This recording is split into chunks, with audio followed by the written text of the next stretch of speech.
Hey guys, in this video I will show you how to remove Manychat from Facebook. Alright, so let's begin with the video. First, log into your Manychat account. Once you're logged in, you will be on the home page of Manychat. After accessing your Manychat dashboard, go to the Settings section, usually found in the menu on the left. Inside Settings, locate the General tab. Within the General section, you'll see an option to delete. Before you click it, make sure you're ready to remove the connected page.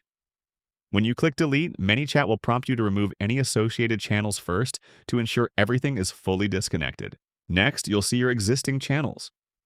Since my account is connected to the Instagram channel, I'll be showing the steps using Instagram. But if yours is connected to the Facebook channel, don't worry. The process is exactly the same. Whatever steps you follow for Instagram, you'll follow the exact same steps for Facebook as well. Click on the one connected to your Facebook or Instagram page.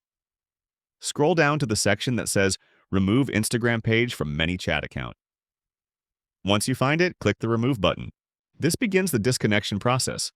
To confirm that you understand the changes you're making, check mark these boxes. Once you've checked everything, you'll be asked to type Remove in the provided field. When you finish that last step, your Facebook page will be fully disconnected from your Manychat account. And that's it. So that is how you can remove Manychat from Facebook. So that's all for this video. Thanks.